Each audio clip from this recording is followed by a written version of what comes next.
Hello दोस्तों, स्वागत है आपका इस नई वीडियो में। दोस्तों, इस वीडियो में हम सामान्य अध्ययन के अंतर्गत भारत में न्यायपालिका टॉपिक लेकर के आपके समक्ष उपस्थित हुए हैं। तो बिना देरी के इन इम्पोर्टेंट प्रश्नों को हम शुरू करते हैं। इससे पहले यदि आपने चैनल को सब्सक्राइब नहीं किया है तो चैनल को सब्सक्राइब करके बेल आइकन को प्रेस कर दें ताकि लेटेस्ट वीडियो की नोटिफिकेशन आप तक पहुँच सके। तो चलिए शुरू करते हैं। इस वीडियो का पहला प्रश्न है, निम्नलिखित में से कौन भारतीय संविधान का अभिरक्षक होता है? तो इन चारों में से भारतीय संविधान का अभिरक्षक कौन होता है? आपका राइट आंसर होगा भारत का उच्चतम न्यायालय। ऑप्शन सी यहाँ पे सही उत्तर दिया गया है। चलिए अगला प्रश्न है, भारत में न्यायपालिका के कितने स्तर हैं? जब हम न्यायपालिका के संदर्भ में बात करते हैं तो भारत में कितने स्तर होते हैं न्यायपालिका के? आपका राइट आंसर होगा कि भारत में न्यायपालिका के 3 स्तर हैं। ऑप्शन नंबर बी आपका सही आंसर दिया गया। अगला प्रश्न है, निम्नलिखित में से किस देश में न्यायिक समीक्षा प्रणाली का उद्भव हुआ था? तो न्यायिक समीक्षा प्रणाली, इसका उद्भव किस देश में हुआ है? आपका राइट आंसर होगा यूएसए में हुआ है। ऑप्शन नंबर सी आपका सही उत्तर दिया गया। अगला पॉइंट आपको ध्यान रखना है कि जब हम न्यायपालिका के संदर्भ में बात करते हैं तो भारत में न्यायपालिका का स्वरूप किस प्रकार है? आपका आंसर होगा कि भारत में एकीकृत न्यायपालिका है। और यूएसए में किस प्रकार की न्यायपालिका है? तब आपका आंसर होगा यूएसए में दोहरी न्यायपालिका होती है। सर्वोच्च न्यायालय वहाँ पे अलग से होता है संघ का, और राज्यों का वहाँ पे सर्वोच्च न्यायालय होता है। लेकिन भारत की जो न्यायपालिका है वो एकीकृत न्यायपालिका है। यानी यहाँ पे जो सर्वोच्च है वो यहाँ पे सर्वोच्च न्यायालय होता है, और अदर जो स्टेट हैं वहाँ पे उच्च न्यायालय होता है। तो चलिए इस प्रश्न का राइट आंसर होगा ऑप्शन नंबर सी यूएसए। अगला प्रश्न है, भारत के उच्चतम न्यायालय को प्राप्त है? तो भारत के उच्चतम न्यायालय को इन चारों में से कौन सा क्षेत्र प्राप्त है? आपका राइट आंसर होगा कि मूल, अपीलीय और परामर्श जो क्षेत्राधिकार है वो भारत के उच्चतम न्यायालय अर्थात सुप्रीम कोर्ट को प्राप्त है। ऑप्शन नंबर डी आपका सही आंसर दिया गया। अगला प्रश्न है, जनहित याचिका दायर की जा सकती है? तो जनहित याचिका कहाँ पे दायर की जा सकती है? आपका राइट आंसर होगा कि यहाँ पे यानी उच्च न्यायालय में जनहित याचिका दायर की जा सकती है, सर्वोच्च न्यायालय में जनहित याचिका दायर की जा सकती है। तो दोनों ऑप्शन नंबर सी आपका राइट आंसर हो जाएगा। अगला प्रश्न है, सर्वोच्च न्यायालय ने भारतीय संविधान के बुनियादी ढांचे का सिद्धांत डैश में प्रस्तावित किया था? तो कब किया था, किस संबंध में किया था? आपका राइट आंसर होगा ये किया गया था केशवानंद भारती बनाम केस में। ऑप्शन नंबर सी आपका राइट आंसर हो जाएगा। और ये आप जानते हैं कि केशवानंद भारती जो बनाम केस है ये किस वर्ष हुआ था? आपका राइट आंसर होगा वर्ष 1973 में। अगला प्रश्न है, भारत में उच्च न्यायालयों की संख्या कितनी है? तो वर्तमान में उच्च न्यायालय कितने हैं भारत में? आपका राइट आंसर होगा कि वर्तमान में 25 उच्च न्यायालय हैं। ऑप्शन नंबर डी आपका राइट आंसर दिया गया। अगला प्रश्न है, जनहित याचिका अर्थात पीआईएल से क्या तात्पर्य है? तो जनहित याचिका से अर्थ क्या होता है? जनहित याचिका का अर्थ क्या होता है? आपका राइट आंसर होगा कि किसी व्यक्ति द्वारा अदालत में जनहित में लाया गया कोई मुकदमा, उसको हम जनहित याचिका के नाम से जानते हैं। ऑप्शन नंबर सी आपका राइट आंसर दिया गया। अगला प्रश्न है, भारत में उच्चतम न्यायालय का न्यायाधीश नियुक्त होने के लिए निम्नलिखित में से कौन सी अर्हता अनिवार्य नहीं है? तो भारत में उच्चतम न्यायालय ने सुप्रीम कोर्ट का जो न्यायाधीश होता है उनको नियुक्त करने के लिए इन चारों में से कौन सी योग्यता नहीं है? आपका राइट आंसर क्या होना चाहिए? आपका राइट आंसर होगा कि यहाँ पे भारत का नागरिक होना चाहिए, बिल्कुल भारत का नागरिक होना चाहिए, और आयु कम से कम 35 वर्ष होनी चाहिए। ये पॉइंट यहाँ पे गलत दिया गया है। 2 या 2 से अधिक उच्च न्यायालयों में कम से कम 10 वर्ष तक अधिवक्ता रह चुका हो, ये पॉइंट सही दिया गया है। वह एक पारंगत विधिवेता होना चाहिए, पॉइंट सही दिया गया है। तो ऑप्शन नंबर बी आपका सही आंसर हो जाएगा। चूंकि आपको गलत बताना था, जो नहीं है योग्यता वो बतानी थी, तो ऑप्शन नंबर बी सही आंसर दिया गया। अगला प्रश्न है, डैश का अर्थ है कि सर्वोच्च न्यायालय किसी मामले और उसमें शामिल कानूनी मुद्दों का पुनर्विचार करेगा। तो इस प्रश्न का राइट आंसर बताना है आपको। आपका सही आंसर होगा अपीलीय क्षेत्राधिकार का अर्थ है कि सर्वोच्च न्यायालय किसी मामले और उसमें शामिल कानूनी मुद्दों पर पुनर्विचार करेगा। ऑप्शन नंबर सी यहाँ पे सही आंसर दिया गया। अगला प्रश्न है, जनहित याचिका के विकास का श्रेय किसे दिया जाता है? तो जनहित याचिका का जो विकास का श्रेय है वो किसको दिया जाता है? आपका राइट आंसर होगा ये दिया जाता है आपका न्यायमूर्ति पीएन भगवती एवं कृष्ण अय्यर जी को। ऑप्शन नंबर ए आपका राइट आंसर हो जाएगा। तो फ्रेंड्स, ये सारे इंपॉर्टेंट प्रश्न हैं। यदि आपने चैनल को अभी तक सब्सक्राइब नहीं किया है तो चैनल को सब्सक्राइब कर दें। अगला प्रश्न है, निम्नलिखित में से किसका संबंध उच्चतम न्यायालय की सहकारी अधिकारिता से है? तो इस प्रश्न का राइट आंसर बताना है इन चारों में से कौन सा सही पॉइंट दिया गया है यहाँ पे। आपका सही आंसर होगा कि कानून अथवा तथ्यों के बारे में राय मांगने मांगने वाले भारत के राष्ट्रपति। तो ये पॉइंट यहाँ पे सही हो जाएगा, ऑप्शन नंबर डी सही है। अगला प्रश्न है, भारत में जनहित याचिका सर्वप्रथम किस मामले में स्वीकार की गई थी? तो सबसे पहले भारत में जनहित जो याचिका है वो किस मामले में स्वीकार की गई थी? आपका राइट आंसर होगा कि ये की गई थी आपका हुस्न आरा खातून बनाम state of Bihar, option number C सही आंसर दिया गया। अगला प्रश्न है, सर्वोच्च न्यायालय के न्यायाधीश किस आयु में सेवानिवृत्त होते हैं? या फिर हम कहें कि सर्वोच्च न्यायालय के जो न्यायाधीश होते हैं उनकी सेवानिवृत्त आयु अर्थात अधिकतम आयु कितने वर्ष होती है? आपका राइट आंसर होगा ये होती है आपकी 65 वर्ष, ऑप्शन नंबर डी सही आंसर दिया गया। अगला प्रश्न है, जनहित याचिका किसके साथ संबंधित है? आपका राइट आंसर होगा जनहित जो याचिका होती है ये न्यायिक सक्रियता से संबंध रखती है, ऑप्शन नंबर बी सही उत्तर दिया गया।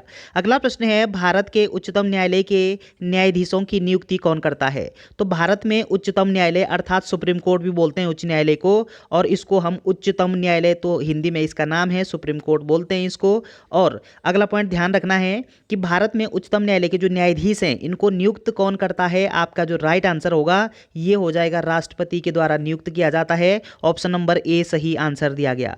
अगला प्रश्न है, सूची फर्स्ट तथा सूची सेकंड को सम्मिलित कीजिए तथा सूचियों के नीचे दिए गए कोड के सही उत्तर का चयन कीजिए। तो इस प्रश्न का राइट आंसर का चयन करना है आपको। आपका जो सही आंसर होगा वो हो जाएगा आपका यहाँ पे जो लोकनाथवाद है, लोकनाथवाद का संबंध दिया गया है आपका, ये हुआ था आपका 1967 में।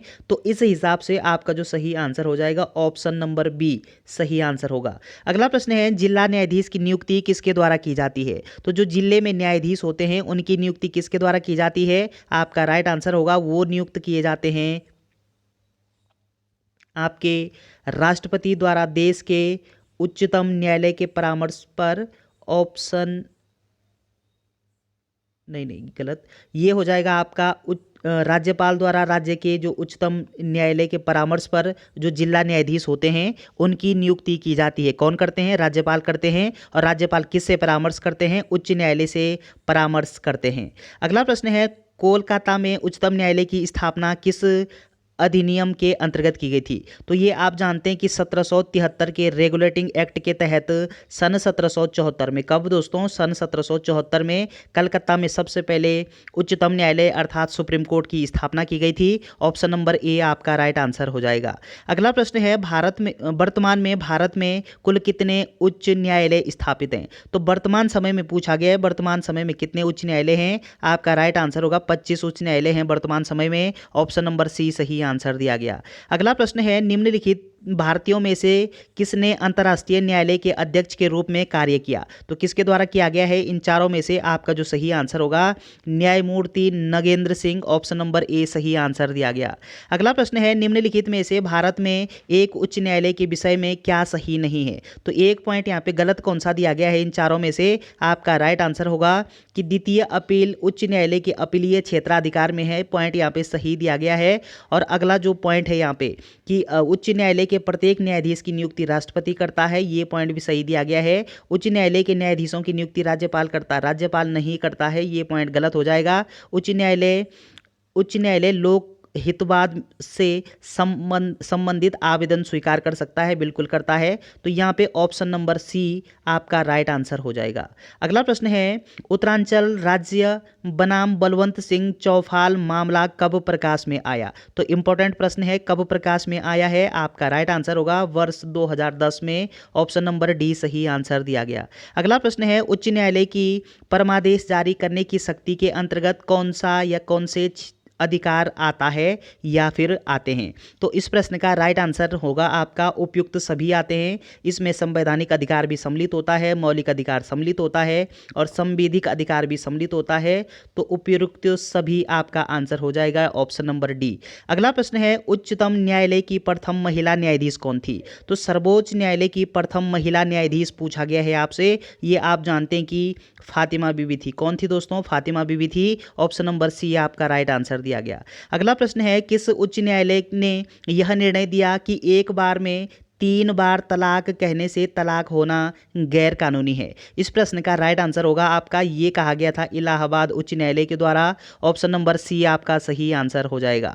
अगला प्रश्न है, निम्नलिखित में से किस अनुच्छेद के अंतर्गत जिला न्यायाधीशों की नियुक्ति का प्रावधान किया गया है? तो किस अनुच्छेद के अंतर्गत होता है? आपका राइट आंसर होगा अनुच्छेद 233 के अंतर्गत। ऑप्शन नंबर डी सही आंसर दिया गया।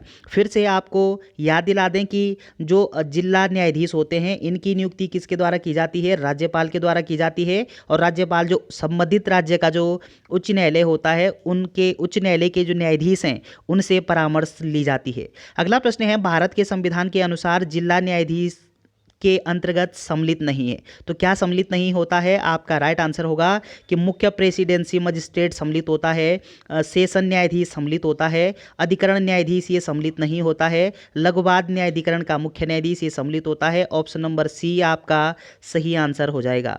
अगला प्रश्न है, एक उच्च न्यायालय का न्यायाधीश अपना त्यागपत्र किसको संबोधित करता है? तो उच्च न्यायालय का न्यायाधीश यदि अपना त्यागपत्र देना चाहें तो किसको त्यागपत्र दे सकते हैं? आपका राइट आंसर होगा राष्ट्रपति को त्यागपत्र दे सकते हैं। क्योंकि ये आप जानते हैं कि उच्च न्यायालय के न्यायाधीशों की नियुक्ति किसके द्वारा की जाती है? राष्ट्रपति के द्वारा। और राष्ट्रपति सर्वोच्च न्यायालय के जो मुख्य न्यायाधीश होते हैं उनसे परामर्श करते हैं और राज्यों के या फिर हम कहें कि हाईकोर्ट के जो न्यायाधीश होते हैं उनकी नियुक्ति करते हैं कौन? राष्ट्रपति। और अगर वो त्यागपत्र देना चाहें तो राष्ट्रपति को अपना त्यागपत्र संबोधित करेंगे या फिर सौंपेंगे। अगला प्रश्न है, सर्वप्रथम किस उच्च न्यायालय ने यह निर्णय दिया कि बंद असंवैधानिक है? किसके द्वारा दिया गया था? आपका राइट आंसर होगा ये दिया गया था आपका केरल उच्च न्यायालय के द्वारा। ऑप्शन नंबर सी सही आंसर दिया गया।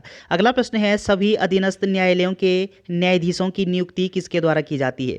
जो सभी अधीनस्थ न्यायालय होते हैं उनकी नियुक्ति किसके द्वारा की जाती है? उन न्यायाधीशों की नियुक्ति कौन करते हैं? आपका राइट आंसर होगा संबंधित राज्य के जो राज्यपाल होते हैं उनके द्वारा अधीनस्थ जो न्यायालय होते हैं उनके न्यायाधीशों की नियुक्ति की जाती है। या फिर हम कहें सरल शब्दों में कि जिला न्यायाधीश की नियुक्ति राज्यपाल करता है और जिले में जो अन्य न्यायाधीश होते हैं उनकी नियुक्ति भी राज्यपाल के द्वारा की जाती है। अगला प्रश्न है, संविधान के कौन से अनुच्छेद अधीनस्थ न्यायालयों से संबंधित है? तो अधीनस्थ न्यायालयों से संबंधित अनुच्छेद कौन सा है इन चारों में से? आपका राइट आंसर होगा ये होता आपका अनुच्छेद 233 से लेकर के अनुच्छेद 237 तक। ऑप्शन नंबर सी सही आंसर दिया गया। अगला प्रश्न है, निम्नलिखित में से कौन अधीनस्थ न्यायालय की श्रेणी में नहीं आता? तो अधीनस्थ न्यायालय की श्रेणी में इन चारों में से कौन सम्मिलित नहीं होता है? आपका राइट आंसर होगा सत्र न्यायालय ये सम्मिलित होता है, मुंसिफ न्यायालय सम्मिलित होता है, राजस्व मंडल ये सम्मिलित नहीं होता है और ये अतिरिक्त जिला न्यायाधीश की अदालत ये सम्मिलित होता है। तो आपको पूछा गया कि जो सम्मिलित नहीं होता वो बताना था, तो राजस्व मंडल सम्मिलित नहीं होता। ऑप्शन नंबर सी आपका राइट आंसर है।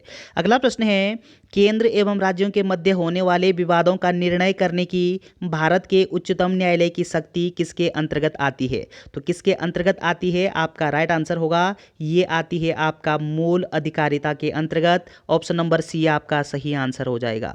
अगला प्रश्न है, भारतीय संविधान का कौन सा अनुच्छेद समाज के कमजोर वर्गों के लिए निःशुल्क कानूनी सहायता का प्रावधान करता है? कौन सा अनुच्छेद में ये प्रावधान किया गया है? आपका राइट आंसर है ये किया गया है अनुच्छेद 39 के ए में। ऑप्शन नंबर बी आपका सही आंसर दिया गया। अगला प्रश्न है, विधिक सेवा प्राधिकरण अधिनियम कब लागू हुआ? ये लागू होता है आपका, ये आपको ध्यान रखना है कि वर्ष 1987 में लागू हुआ है। ऑप्शन नंबर बी सही उत्तर दिया गया। अगला प्रश्न है, देश की पहली लोक अदालत कहाँ आयोजित की गई? तो देश की जो पहली लोक अदालत है ये आयोजित की गई थी आपके गुजरात राज्य में। ऑप्शन नंबर बी सही उत्तर दिया गया, यानी गुजरात राज्य का जो हाई कोर्ट है वहाँ पे किया गया था। अगला प्रश्न है, सर्वोच्च न्यायालय के प्रथम मुख्य न्यायाधीश कौन थे? आपका राइट आंसर होगा ये आप जानते हैं कि हीरालाल जे कानिया ये सर्वोच्च न्यायालय के प्रथम मुख्य न्यायाधीश थे। ऑप्शन नंबर बी सही आंसर दिया गया। अगला प्रश्न है, उच्च न्यायालय के सेवानिवृत्त न्यायाधीशों को पेंशन कहाँ से दी जाती है? तो उच्च न्यायालय के जो सेवानिवृत्त न्यायाधीश होते हैं उनको पेंशन दिया जाता है। कहाँ से प्रदान होता है उनको पेंशन? आपका राइट आंसर होगा भारत की संचित निधि से। ऑप्शन नंबर ए सही उत्तर दिया गया। ये आप जानते हैं कि मतलब भारतीय संविधान में जो संचित निधि है इसका प्रावधान किस अनुच्छेद में किया गया? आपका राइट आंसर होगा अनुच्छेद 266 में संचित निधि का प्रावधान किया गया। अगला प्रश्न है, राष्ट्रीय मुकदमा नीति किस वर्ष लाई गई थी? तो किस वर्ष लाई गई थी? आपका राइट आंसर होगा वर्ष 2008 में में भारत में राष्ट्रीय मुकदमा नीति लागू होती है? ऑप्शन नंबर बी सही उत्तर दिया गया। अगला प्रश्न है, रिट के संदर्भ में निम्नलिखित कथनों पर विचार कीजिए। तो इस प्रश्न का सही आंसर का चयन करना है आपको। आपका जो सही आंसर होगा वो हो जाएगा कि संसद किसी अधीनस्थ न्यायालय को रिट जारी करने हेतु सशक्त कर सकती है। ये पॉइंट यहाँ पे सही दिया गया है। बंदी प्रत्यक्षीकरण रिट को निजी प्राधिकरण के विरुद्ध जारी किया जा सकता है, पॉइंट सही दिया गया। तो एक और दो दोनों यहाँ पे सही है। ऑप्शन नंबर सी आपका सही आंसर हो जाएगा। अगला प्रश्न है, भारत के उच्चतम न्यायालय में न्यायाधीशों की संख्या में वृद्धि करने की शक्ति किसमें निहित है? तो भारत के उच्चतम न्यायालय में अर्थात सुप्रीम कोर्ट में न्यायाधीशों की जो संख्या है उसमें वृद्धि करने का अधिकार या फिर वृद्धि करने की जो पावर होती है, शक्ति किसके पास होती है? आपका राइट आंसर है संसद के पास होती है। ऑप्शन नंबर बी सही उत्तर दिया गया। ये पॉइंट आपको ध्यान रखना है कि जब हम सुप्रीम कोर्ट के संदर्भ में बात करते हैं तो सुप्रीम कोर्ट के जो न्यायाधीश हैं उनमें न्यायाधीशों की संख्या में बढ़ोतरी करने की जो शक्ति संसद के पास होती है, और राज्यों के जो हाई कोर्ट होते हैं, हाई कोर्ट में न्यायाधीशों की संख्या में वृद्धि करने का अधिकार भारत के राष्ट्रपति के पास होता है। अगला प्रश्न है, राष्ट्रीय न्यायिक नियुक्ति आयोग अधिनियम जिसे सर्वोच्च न्यायालय द्वारा निरस्त कर दिया गया, निम्नलिखित में से किस संविधान संशोधन अधिनियम द्वारा लाया गया था? तो ये इंपॉर्टेंट प्रश्न हो जाएगा आपके लिए। इस प्रश्न का राइट आंसर होगा 99वां क्रम का संविधान संशोधन अधिनियम। ऑप्शन नंबर डी सही आंसर दिया गया। अगला प्रश्न है, मूल अधिकारों का संरक्षण करना किस न्यायालय के क्षेत्राधिकार में आता है? तो आपका राइट आंसर होगा ये आता है आपका सर्वोच्च न्यायालय के अंतर्गत भी आता है और उच्च न्यायालय के अंतर्गत भी आता है। तो ए और बी दोनों ये आपका सही आंसर हो जाएगा। अगला प्रश्न है, निम्नलिखित कथनों पर विचार कीजिए। यहाँ पे कौन सा कथन सही दिया गया है? इस प्रश्न का राइट आंसर होगा आपका कि यहाँ पे जो ये सर्वोच्च न्यायालय के न्यायाधीशों के वेतन एवं भत्ते संसद में मतदान के अधीन होते हैं, ये पॉइंट गलत दिया गया है। और सर्वोच्च न्यायालय का सेवानिवृत्त न्यायाधीश भारतीय क्षेत्र के अंदर किसी भी न्यायालय में वकालत नहीं कर सकता, ये पॉइंट यहाँ पे सही दिया गया। ऑप्शन नंबर बी केवल 2 आपका सही माना जाएगा। अगला प्रश्न है, राष्ट्रपति किसी एक उच्च न्यायालय के किसी न्यायाधीश का किसी दूसरे उच्च न्यायालय में स्थानांतरण निम्नलिखित में से किसके परामर्श से करेगा? तो एक यानी उच्च न्यायालय का जो न्यायाधीश है उसका दूसरे उच्च न्यायालय में स्थानांतरण अगर ट्रांसफर किया जाता है तो किससे परामर्श करना आवश्यक है? आपका राइट आंसर होगा इस प्रश्न का सर्वोच्च न्यायालय के मुख्य न्यायाधीश से परामर्श करना आवश्यक है। ऑप्शन नंबर बी सही आंसर दिया गया। अगला प्रश्न है, फौजदारी कानून के संबंध में निम्नलिखित कथनों पर विचार कीजिए। तो इस प्रश्न का राइट आंसर बताना है आपको। आपका सही आंसर होगा कि यहाँ पे इसमें ऐसी क्रियाओं को शामिल किया जाता है जिसको कानून अपराध मानता है, जैसे चोरी, दहेज। ये पॉइंट बिल्कुल सही दिया गया है। इसके अंतर्गत प्राथमिकता दर्ज होने पर पुलिस जांच करती है और अदालत से केस दर्ज करती है, पॉइंट सही दिया गया। इसके अंतर्गत दोषी व्यक्ति को जुर्माने या जेल या दोनों की सजा दी जाती है, पॉइंट सही दिया गया। तो तीनों पॉइंट सही दिए गए हैं, अर्थात उपरोक्त सभी आपका आंसर हो जाएगा ऑप्शन नंबर डी।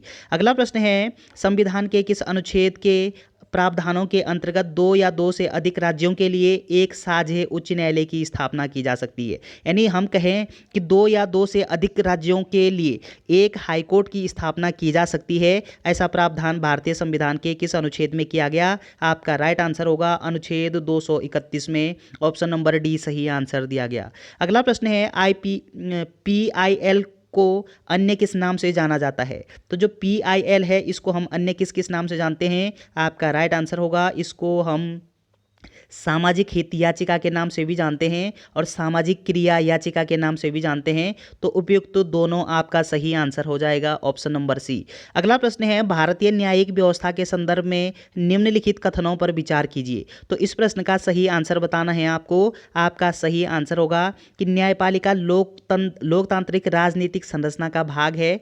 तो ये पॉइंट क्या सही है? आपका आंसर होगा बिल्कुल पॉइंट सही दिया गया है। और भारतीय संविधान द्वैत न्यायिक व्यवस्था की स्थापना करता है, ये पॉइंट यहाँ पे गलत दिया गया है। भारतीय जो न्यायपालिका है वो एकीकृत न्यायपालिका है और भारतीय न्यायिक व्यवस्था भारत शासन अधिनियम 1935 से ग्रहण की गई है, ये पॉइंट यहाँ पे सही दिया गया। तो केवल पहला और तीसरा आपका सही दिया गया, दूसरा गलत है। तो ऑप्शन नंबर ए के साथ हम चले जाएंगे। तो चलिए दोस्तों, ये 50 इंपॉर्टेंट प्रश्न थे।